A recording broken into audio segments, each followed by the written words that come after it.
ఇప్పుడు అంశం ఏంటి? క్రైస్తవుడు పోరాటము భాగము 2.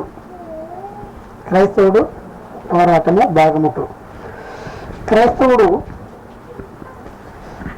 పోరాటంలో ఉన్నాడు, యుద్ధరంగంలో ఉన్నాడు. ఎక్కడ ఉన్నాడు? బాప్తిజం తీసుకుని బయటికి రాగానే ఏమొస్తాయి మనకి చెప్పండి? శ్రమలు, శోధనలు, బలహీనతలు, అపజయాలు, అపనిందలు అవన్నీ ఈ వెంట వెంటనే వచ్చేస్తాయి. దిగిపోయావా, మునిగిపోయావా, కలిసిపోయావా అంటారా? అంటారు. నాకు చాలా వచ్చినాయి, నాకు చాలా అనుభవం ఉంది. అయితే ప్రియులారా, మరి ఒకసారి ఆలోచించండి. ఈరోజు మనం ఎవరు?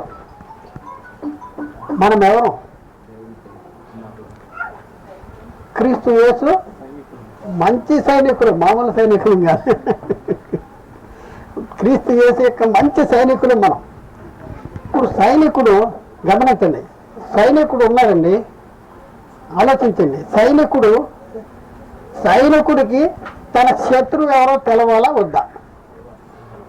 ఇది మనకు కావాలి. శత్రువు ఎవరో తెలవకుండా ఎవరితో పోరాడతాడు? ఎవరితో పోరాడతారు? ఎవరిని పోరాడతారు? మన పక్కింటోడు మన శత్రువు అంటే వాడితో పోరాడతాం. ఎదురింటోడు శత్రువు అయితే వాడితో పోరాడతాం. మరి మన పక్కన ఉన్న దేశము, ఇంకో దేశము మనకి వాళ్ళు శత్రువులు అయితే వాళ్ళతో పోరాడతాం. సైనికులు వెళ్ళిపోయి శత్రువులు కాకుండా మిత్రులతో పోరాడితే వీళ్ళకి విమానాలు ఇవన్నీ ఇచ్చారు కనుక వీళ్ళ మీద పోరాడాల్సింది. వాళ్ళ మీద పోరాడితే ఏముంది? సమస్యలు ఎక్కువైపోతాయి. కాబట్టి ప్రియులారా, ఆలోచన చేయాలి. మన శత్రువు ఎవరు గమనించాలి, ఎవరితో పోరాడాలి, ఆ పోరాడే శత్రువుకు ఉన్న బలాలేంటి, వాని యొక్క బ్యాక్గ్రౌండ్ ఏంటి, ఇవన్నీ మనం కనిపెట్టాలి. వాడు ఎలా వస్తాడు మనతో యుద్ధానికి కానీ మనం పరిశీలన చేయాలి. అయితే మన శత్రువు ఎవరు చెప్పండి? మనం ఎవరితో పోరాడుతున్నాం? ఇక్కడ మనం చూస్తే 12 ఎఫ్సి పత్రిక 6:12 వచనం. ఏలైనగా మనము పోరాడింది శరీరులతో కాదు కానీ ప్రధానులతోనూ అధికారులతోనూ ప్రస్తుత అంధకార సంబంధులకు లోకనాథులతోనూ ఆకాశ మండలమునందున్న దురాత్మ సమూహములతోనూ పోరాడుతున్నాం. మనం పోరాడేది శరీరులు కాదు. ఎవరు? శరీరులు కాదంట. శరీరాన్ని ధరించుకున్న వాళ్ళు కాదు, కానీ శరీరులతో కాదు. మరి ఎవరితోనూ? ప్రధానులతోనూ అధికారులతోనూ ప్రస్తుత అంధకార సంబంధులకు లోకనాథులతోనూ మనం పోరాడుతున్నాం. మరి శరీరులతో కాకపోతే వాడు మనతో ఎలా యుద్ధం చేస్తాడు? మనం వాడితో ఎలా యుద్ధం చేయాలి? వాడు చేసే యుద్ధం టాక్టిక్స్ ఎలా ఉంటుంది? వాడు దేన్ని బట్టి యుద్ధం చేస్తాడు, దేనికోసం యుద్ధం చేస్తాడు, వాడి యుద్ధం యొక్క శైలి ఎలా ఉంటుంది? మన శత్రువు ఒకసారి మనం ఆలోచించింది. ఇప్పుడు శరీరంతో కాకపోతే, శరీరంతో అయితే కత్తి లేకపోతే మన శరీరంతో యుద్ధం చేస్తున్నాం. మనం ఎవరితో మన పక్క దేశంతో కానీ పక్కింట్లో వాళ్ళు కానీ లేకపోతే ఎవరితో యుద్ధం చేసినప్పుడు శరీరాలు కాబట్టి వాళ్ళు కత్తి పట్టుకెళ్తే మనం కత్తి పట్టుకు, ఆడ కర్ర పట్టుకెళ్తే మనకు, ఆడ చీపురి కత్తి పట్టుకెళ్తే మనం చీపురు కట్ట, ఇట్లా ఇదనమాట. అయితే శరీరంతో అయితే మనకు తెలుస్తుంది వాడు ఎలా వస్తున్నాడు, ఏంటి, ఆ టాక్టిక్స్ ఏంటి, ఇవన్నీ మనకు తెలుస్తాయి. కానీ వాడి శరీరుడు కాదే. మరి ఆడుకున్న బలం ఏంటి, వాడి యొక్క యాక్టివిటీస్ ఏంటి, వాడు ఎలా మన మోసం చేస్తాడు, ఏం చేయాలి మనం, ఇది మనం పరిశీలన చేయాలి. అయితే శరీరంతో అయితే శరీర సంబంధమైన యుద్ధోపకరణాలు ఉంటాయి, వాడి శరీరుడు కాదు. మరి మన యుద్ధోపకరణాలు ఎలా ఉండాలి? శరీర సంబంధమైనవి ఉంటే సరిపోద్దా? ఏ యుద్ధోపకరణాలతో మనం యుద్ధం చేయాలి? వాడు ఎలా మనతో యుద్ధం చేస్తాడు, వాడు చేసే యుద్ధానికి మన రియాక్షన్ ఎలా ఉండాలి చూద్దాం. అంటే అయ్యగారు చెప్పారు ఇందాక 1 కొరింథీ 2 కొరింథీ 10 అధ్యాయంలో 3వ వచనం, మేము శరీరదారులమై నడుచుకున్న ప్రకారము శరీర ప్రకారం యుద్ధము చేయము. మా యుద్ధోపకరణములు శరీర సంబంధమైనవి కావు గాని ఏంటంటే మా యుద్ధోపకరణం మేము శరీరదారులముగా నడుచుకునుచున్నను మేము శరీర ప్రకారం యుద్ధం చేయము. ఈరోజు క్రైస్తవుడు యుద్ధము శరీర ప్రకారము శరీరాల మీద చేస్తానికి ప్రయత్నం చేస్తున్నాడు కానీ అసలు బైబిల్ చెప్పిన క్రమాన్ని అర్థం చేసుకునేటటువంటి పరిస్థితి లేదు. శరీరం మీద యుద్ధం చేస్తున్నాడు, శరీర ప్రకారం యుద్ధం చేస్తున్నాడు. కానీ ఇక్కడ ఏమి రాయబడింది? మేము శరీర దారుల మీద నడుచుకున్న ప్రకారము శరీర ప్రకారం యుద్ధము చేయమంటాడు. మరి ఎలా యుద్ధం చేస్తాం?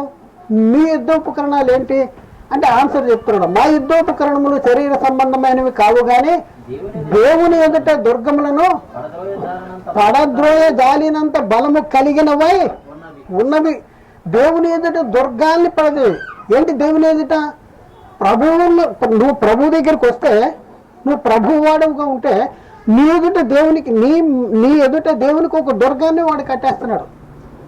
నీ ఎదుట దేవుని దుర్గాన్ని కట్టేస్తున్నాడు. నీకేదో ఆశ చూపిస్తున్నాడు, నీకేదో చూపిస్తా ఉన్నాడు. ఆ దుర్గం అనమాట. దేవుని దగ్గరికి చేరకోకుండా దేవునికి నీకు మధ్యన ఒక అడ్డు గోడ, ఒక దుర్గము, ఒక కోట ఉందంట. ఆ కోట కట్టేవాడెవడు? అపవాడు. ఇప్పుడు మనం ఏం చేయాలి? ఆ దుర్గాల్ని పడద్రోయాలట. పడద్రోసి ప్రతి ఆలోచనను క్రీస్తుకు లోబడినట్లు చెరపట్టి ప్రతి ఆలోచనను ఆ దుర్గాల్ని పడదోయాలి. ఏదైతే వాడు దుర్గాల్ని కడుతున్నాడో దేవునికి మనకి మధ్యలో ఆ దుర్గాల్ని పడదోయాలి. ప్రతి ఆలోచన ఎవరికి లోపడతాయి? క్రీస్తుకు లోపడతాయి. దుర్గం కట్టాడు ఏదైనా తోటలో ఒకడు. ఏం దుర్గం కట్టాడు? మీరు చావనే చావరు, మీరు దేవతల వలె ఉంటారు. ఏమైపోతారు? మీ అంతటి మీరే దేవతల వలె ఉంటారు, మీరు చావరిక. దేవుడు అబద్ధం చెప్పాడు. దేవునికి ఆదామావులకి మధ్యలో ఒక దుర్గం, అది దుర్గం కట్టాడు. ఆడు ఎలా వస్తాడో మనకు తెలియదు. ఆడు మనకు మంచి చేస్తున్నట్టే వస్తాడు. ఆ మాటలు మనం వింటే అబ్బా ఎంత ప్రేమ కలిగి ఉన్నాడు వీడు నా మీద, నేను దేవుడేమో తినొద్దన్నాడు, నేను దేవతల వల్ల అయిపోతానని అనుకున్నాడు గనక అందుకోసం తినొద్దన్నాడు. ఇప్పుడు తినేసేమంటున్నాడు. బా తిన్నాం మనం తిను అన్న వాడు మంచోడా, తినొద్దన్న వాడు మంచోడా? వీడు ఆలోచించాలే కదా. ఎందుకు తినొద్దన్నాడు, ఎందుకు తినమన్నాడు, తింటే ఏం జరిగింది ఆలోచించాలి కదా. మేమన్నాడు కనుక బా అవి ఎలా ఉన్నాయంట? చూస్తానికి రమ్యంగా ఉన్నాయి, తినటానికి ఇంపుగా ఉన్నాయని కొన్నిటిని పెంచుకుని తాను తిని తన భర్త ఆదాముకి ఇచ్చాడు. వాడు ఎలా యుద్ధం చేస్తాడు? దేవుని ప్రజల మీద యుద్ధం చేస్తాడు. ఈ లోకంలో ఉన్న ప్రజలందరినీ అపరాధాల చేత పాపముల చేత చచ్చిన వారిగా ఉన్నటువంటి వాళ్ళని మరి బ్రతికించి మరి దేవుని దగ్గరికి తీసుకువెళ్ళటానికి దైవ కుమారుడైన యేసుక్రీస్తు పాప శరీరాకారాన్ని ధరింపచేసి ఈ లోకానికి పంపించి ఆయన శరీరం ముందు మన పాపానికి శిక్ష విధించి మనల్ని నీతిమంతులుగా తీర్చడానికి వచ్చినటువంటి యేసుక్రీస్తు ఆయన ఏం చెప్తున్నాడు? పరిచారము చేయించుకుంటకు నేను రాలేదు కానీ పరిచారము చేయుటకును అనేకులకు ప్రతిగా ప్రాణ విమోచన క్రయధనముగా ఆ ప్రాణాన్ని ఇవ్వటానికి వచ్చాను. మనుష్య కుమారుడు యెరూషలేము వెళ్తున్నాడు. శాస్త్రులు పరిచయులు వాళ్ళందరూ కూడా హింసిస్తారు. హింసించిన తర్వాత వాళ్ళు సెలవు వేస్తారు. సెలవు వేస్తారు.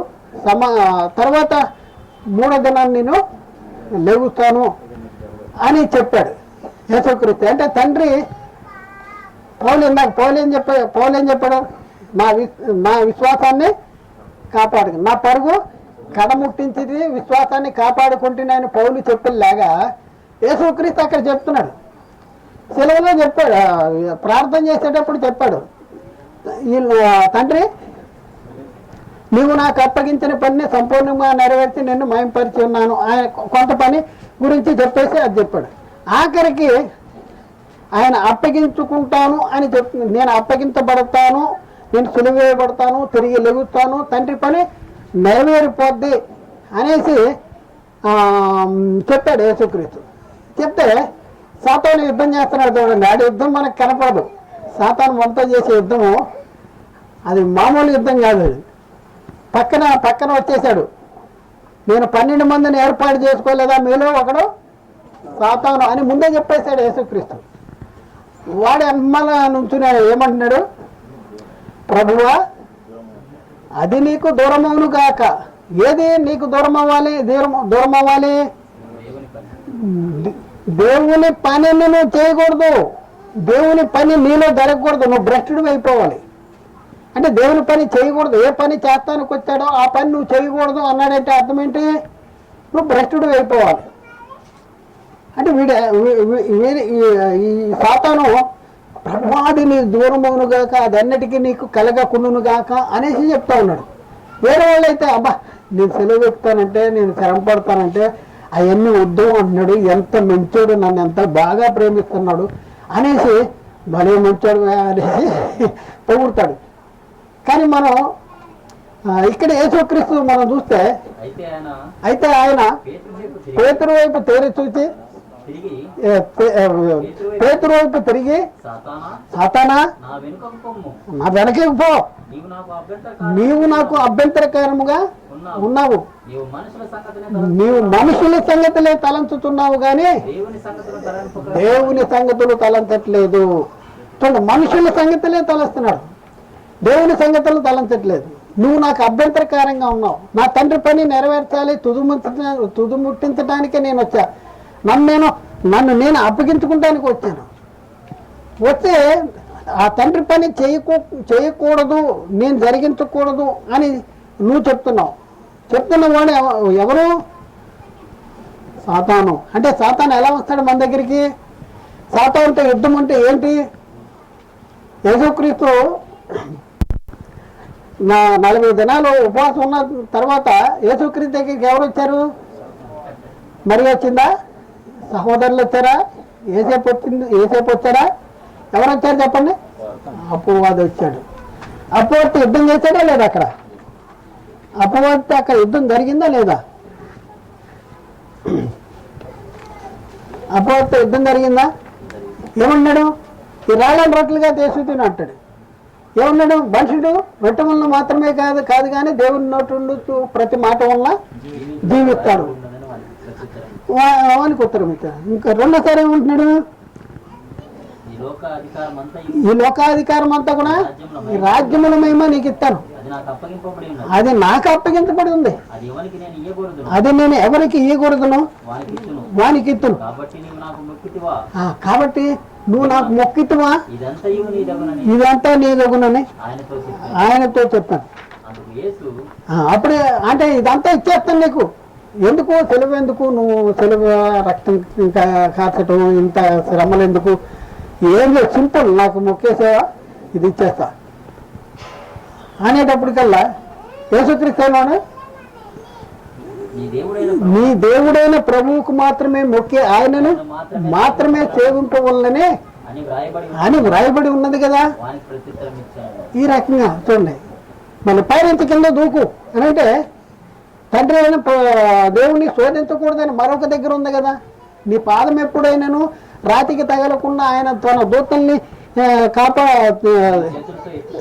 తన చేతులతో ఎత్తుకుందరని వ్రాయబడి ఉన్నదని అతను చెప్పినప్పుడు అందుకు యేసు నీ దేవుడైన ప్రభువును శోధించవలదని అని చెప్పబడి ఉన్నదని వానికి ప్రత్యుత్తరము ఇచ్చాను. చూడండి ఎలా వస్తాడు, యుద్ధం ఎలా చేస్తావు? నీకు కనపడతాడు వాడు, కనపడని వాడితో యుద్ధం ఎలా చేయగలం మనం? మన యుద్ధోపకరణాలు ఎలాంటి? శరీర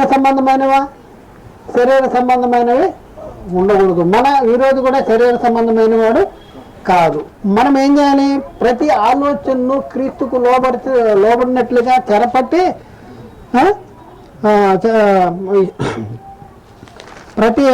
మేము వితర్కములను దేవుని గూర్చిన జ్ఞానమును అడ్డగించు ప్రతి ఆటంకమును పడద్రోసి ప్రతి ఆలోచనను క్రీస్తుకు లోపరచాలి. ఈరోజు మనం చేయాల్సిన పని అదే. ప్రతి ఆలోచనను క్రీస్తుకు వ్యతిరేకంగా ఉన్న ప్రతి ఆలోచనను చేరపట్టవలసినటువంటి అవసరము మనకున్నది.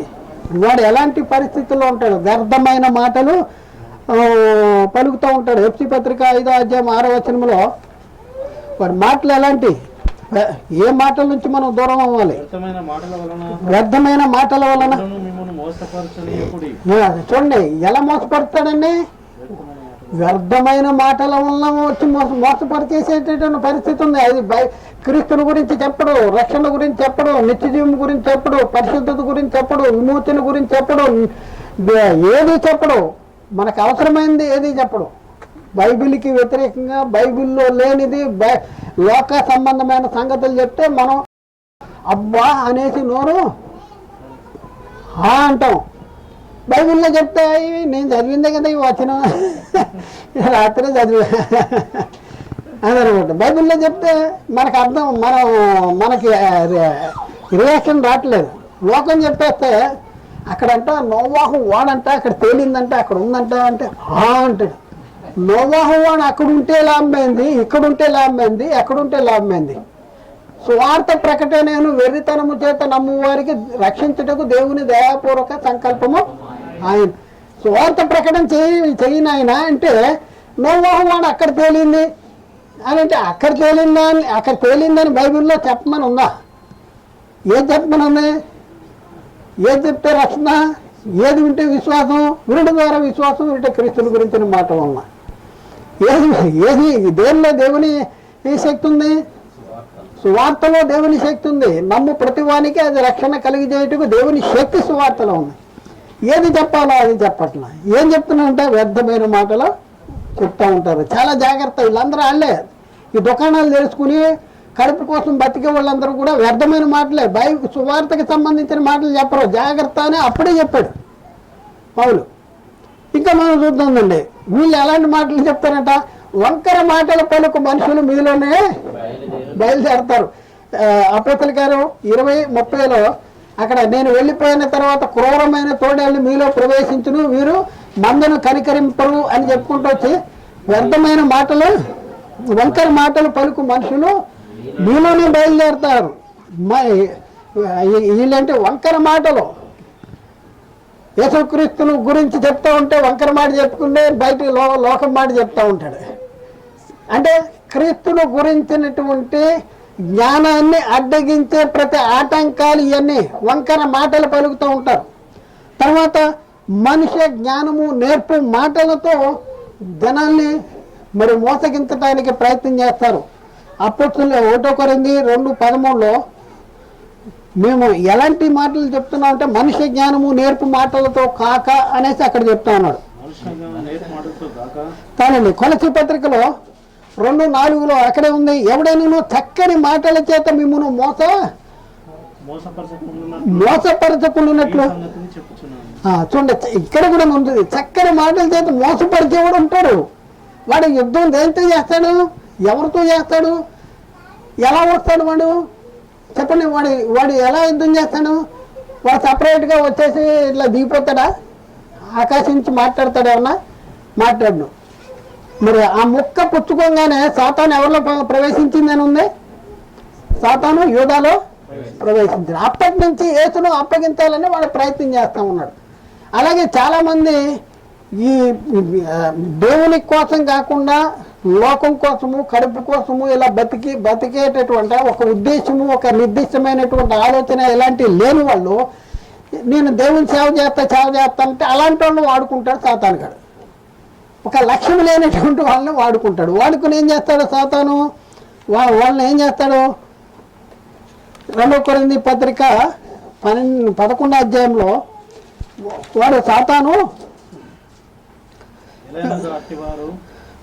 11వ అధ్యాయము 13వ వచనం, ఏలైనగా అట్టివారు క్రీస్తు యేసు యొక్క అపోస్తలుల వేషము ధరించుకున్న వారైండి దొంగ అపోస్తలులను మోసకాండ్రైన పనివారిని అన్నారు. ఇది ఆశ్చర్యము కాదు. సాతాను తానే వెలుగుదూత వేషము ధరించుకుని ఉన్నాడు.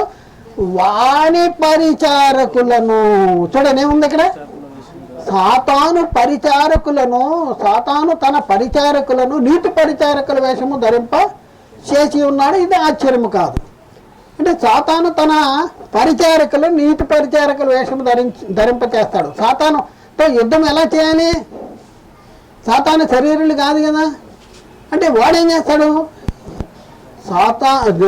దేవుని పని గురించినటువంటి ఒక లక్ష్యము, గురి, ఆలోచన, మరి సత్యమైనటువంటి బాప్తిజం తీసుకోకుండా, నిజమైనటువంటి రక్షణ పొందుకోకుండా కడుపు కోసమే బతికేటటువంటి బోధకుల్ని ఏర్పాటు చేసుకుంటాడు, ఎన్నుకుంటాడు. ఎన్నుకుని వాళ్ళ ద్వారా ఏం చెప్తాడు? బైబిల్కి వ్యతిరేకంగా, దేవునికి వ్యతిరేకంగా, సత్యానికి భిన్నంగా, ఆత్మ రక్షణకి సంబంధించింది కాదు కానీ శరీర పోషణకి, శరీర సంరక్షణకి సంబంధించినటువంటి బోధ చేస్తూ ఉంటాడు. అది మనకి చాలా బాగానే ఉంటుంది. శరీర సంరక్షణ, దేవుడు నిన్ను ఆశీర్వదించేస్తాడు, నిన్ను అది చేస్తాడు, ఇది చేస్తాడు, నీ కష్టాలని పోతే అనేది చెప్పేస్తే మనకు చాలా సంబరంగా ఉంటుంది. 10 రూపాయలు వేద్దాం అనుకున్న వాళ్ళు 10 రూపాయలు ఎందుకులే, 100 రూపాయలు ఉంది కదా అది వేద్దాం, ఈ పాస్టర్ గారు బాగా చెప్తున్నాడు అని. జరిగింది, నాకు కొన్ని దగ్గరలో జరిగింది. నేను ఉన్నట్టు చెప్తేనేమో నా భోజనం కూడా పెట్టకుండా పంపించేశారు. అబద్ధాలు చెప్పానికి ఇంట్లో కూర్చోబెట్టి మటన్, చికెన్ పెట్టేసి కానుకలు ఇచ్చి పంపించారు. ఇదనమాట. అయినా పర్లేదు మనకి. అయితే సాతాను ఎలా వస్తాడు? వాని పరిచారకులను నీతి పరిచారకుల వేషము ధరింపచేసి పంపించేశాడు. వాళ్ళు ఏం చెప్తూ ఉంటారు? వ్యర్థమైన మాటలు చెప్తారు, వంకర మాటలు చెప్తారు, మనిషి జ్ఞానము నేర్పు మాటలతో మాట్లాడుతూ ఉంటారు. చక్కని మాటల చేత మనల్ని మోసపుచ్చడానికి ప్రయత్నం చేస్తూ ఉంటారు. ఇంకేం చేస్తారు? ఇచ్చకపు మాటలను, ధనాపేక్షను కప్పిపుచ్చు వేషాలను ధరించుకుంటారంట. 1వ దశలోనికి 2వ అధ్యాయము 5వ వచనం. ముగిస్తాను నేను. 1వ దశలోనికి 2వ అధ్యాయము 5వ వచనం. మీరు ఎరిగినట్టు నేను ఇచ్చకపు మాటలను ధనాపేక్ష కప్పిపెట్టు వేషమునైనను ఎన్నడూ వేయలేదు. అంటే వేసేవాళ్ళు ఉన్నారు, ఇచ్చపు మాటలు మాట్లాడేవాళ్ళు ఉన్నారు, ధనాపేక్ష కప్పిపెట్టేవాళ్ళు చాలామంది ఉన్నారు. జనాల దగ్గర డబ్బులు కొట్టేస్తానికి ధనాపేక్షను కప్పిపెట్టే మాటలను చెప్పేస్తారు. ఏమండి మేము ప్రార్థన చేస్తున్నామండి, మాకు ఒక ఆయన చెప్పాడు, నేను విన్నాను. ఎక్కడ దిల్సుకున్నారు వెళ్ళా, ఇప్పుడు 20 సంవత్సరాల ముందు ఒక ఆయన దగ్గరికి. నేను ప్రార్థన చేస్తున్నాను, నేను ప్రార్థన చేస్తూ ఉంటుంటే మా ఇంటి తలుపు తట్టేసి ఒక కూలర్ వచ్చేసింది. ఎండాకాలం, నేను ప్రభావం చాలా ఎండగా ఉందంటే కూలర్ వచ్చేసింది. అంతకుముందు ఈయన చర్చిలో చెప్పాడు, ఇలా ఉంది, అలా ఉంది, ఇలా కష్టపడుతున్నా, అలా కష్టపడుతున్నా, ఇది అవుతున్నా, అది అవుతున్నా అని చెప్తే ఎవరో ఒకళ్ళు పాపం, అయ్యో పాపం అనేసి వాళ్ళు కొని పంపించే ఇదో దేవుడు పంపించేశాడు అంటున్నాడు. నువ్వు చెప్పకుండా పంపేయాలి. నువ్వు ఏం మాట చెప్పకుండా నీకు పంపిస్తే దేవుడు పంపించినట్టు. నీ సోదంతా జనాల మీద ఉద్దేశి వాళ్ళని ఉతికేసి వాళ్ళు పిండేసిన దాన్ని నువ్వు దేవుడు చేశాడు అంటావు. చూడండి, ఏం చెప్పకోకుండా. ఇప్పుడు ఏలియా దగ్గరికి కాకి ఆహారం పట్టుకెళ్ళింది. ఎలా పట్టుకెళ్ళింది చెప్పండి? కాకి ఎలా పట్టుకెళ్ళింది? నేను ఆకలితో చచ్చిపోతున్నా, దేవుడా నాకు పంపి అని అడిగాడా? దేవుడు పంపించాడా? దేవుడు పంపించాడు. అలాగే మనం చూస్తే ధనాపేక్షను కప్పి పెట్టే మాటలు ఈరోజు చాలామంది ఏం చేస్తున్నారంటే డబ్బులు కొట్టేయాలి, ప్రజల దగ్గర వచ్చిన వాళ్ళ దగ్గర డబ్బులు కొట్టేయాలంటే ఏం మాటలు మాట్లాడితే వాళ్ళు డబ్బులు వస్తాయి. తర్వాత విలువారిని చెరుపుటికే కానీ దేనికి పనికిరాని మాటలు అంట. 2 కొరింథీ పత్రిక 2 తిమోతి 2:14 వినుటకు వినువారిని చెరుపుటికే కానీ మరి దేనికి పనికిరాని మాటలు వాదం పెట్టుకోవద్దు. చాలండి. వినువారిని చెరుపుటికే కానీ మరి దేనికి పనికిరాని మాటలు మాట్లాడే వాళ్ళు ఉంటారు. వాళ్ళు ఎవరు? సాతాను సంబంధులు.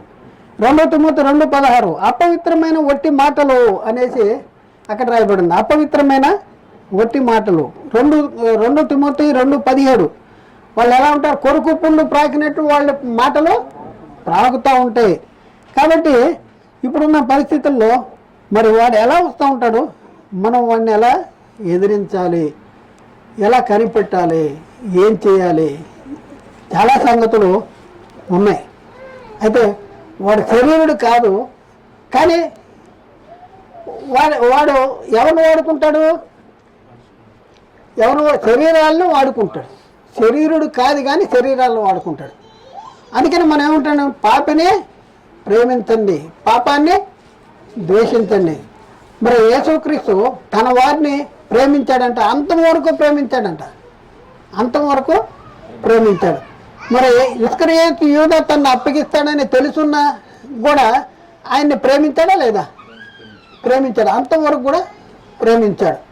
కాబట్టి ఇస్కరియోతు యూదాని ప్రేమిస్తున్నాడు, కానీ వాణిని ప్రేరేపించేటటువంటి ఏదైతే అపవాది ఉన్నాడో వాడిని ద్వేషించాలి. ఈరోజు కూడా మన గురి ఏంటంటే ఈ బోధకుల మీద కాదు, ఈ బోధకులు ఈ వ్యక్తులు ఈ శరీరాల మీద కాదు, వాళ్ళని ఆపరేట్ చేస్తున్నాడు.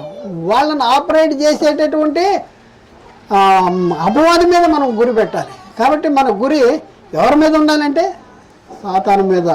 మనం పోరాడేది ఎవరితోనూ? శరీరాలతో కాదు, మరి ఆకాశమండల దురాత్మ సమూహాలతో పోరాడుతున్నాము. కాబట్టి మన యుద్ధోపకరణాలు శరీర సంబంధమే కాదు. కాబట్టి వినుట ద్వారా విశ్వాసం అయితే, వినుట క్రీస్తుని గురించిన మాట అయితే ఆ క్రీస్తుని గురించిన మాటనే చెప్పుకోకుండా చేస్తున్నాడు సాతాను. ఏ వాక్యము వింటే ఆ విశ్వాసులైన మనలో ఆ వాక్యము కార్యసిద్ధి కలగజేస్తుందో ఆ వాక్యాన్ని కలిపి తెరుపుతూ ఉన్నాడు. కాబట్టి మనం ఏం చేస్తున్నాము?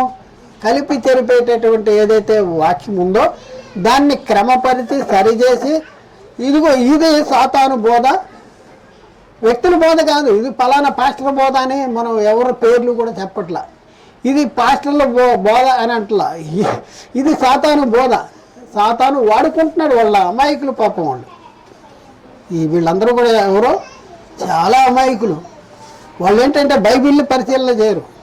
పరిశీలన చేయకోకుండా వాళ్ళు ఏదో సైడ్ పుస్తకాలు, 100 ప్రసంగాల పుస్తకాలు, లేకపోతే ఎవరో చెప్పిన బోధ వాళ్ళు మైండ్లో పెట్టేసుకుని చెప్తున్నారు. అయితే వాళ్ళు ఎవరి చేత ఆపరేట్ అయిపోతున్నారు? బతుకు తెరువు కోసం సేవ చేసేవాడు కంపల్సరీ సాతాను చేత ఆపరేట్ అవుతాడు. అది రాసి పెట్టుకోండి. కడుపు కోసమే, బతుకు తెరువు కోసమే సేవ చేసేవాడు కంపల్సరీ సాతాను బోధకుడు అవుతాడు. కాబట్టి మనం పరిశీలన చేస్తే వీళ్ళని వ్యక్తిగతంగా వీళ్ళని మనం ప్రేమిస్తున్నాం, కానీ మన యుద్ధం ఎవరితోనో? వాడిలో ఉన్నటువంటి దురాత్మతో పోరాడుతున్నాం, సాతానుతో పోరాడుతున్నాం.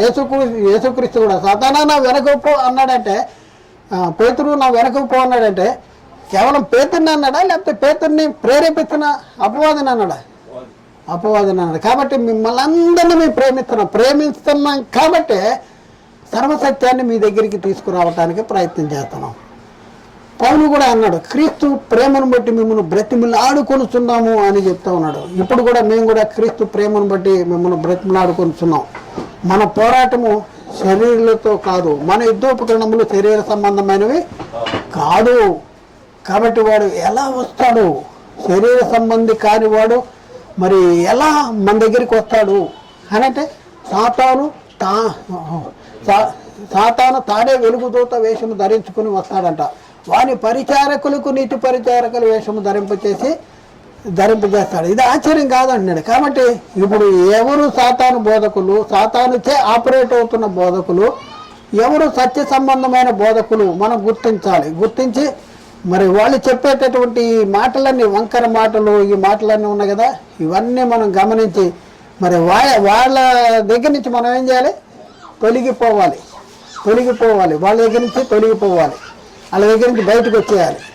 ఇది మనం చేయాల్సిన పని. కాబట్టి ప్రియులారా ఆలోచించండి, అర్థం చేసుకోండి, సత్యాన్ని గ్రహించడానికి ప్రయత్నించండి.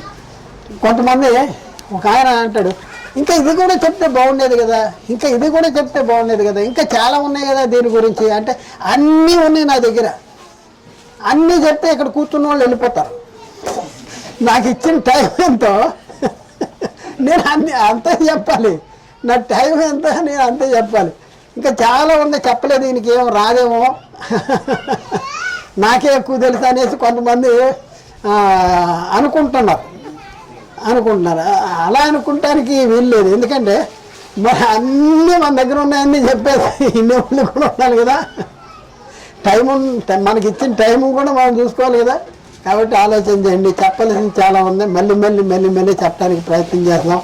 మరి ప్రభు మీ అందరినీ దీవించి ఆశీర్వదించునుగాక. ఆమెన్. అందరికీ వందనాలు.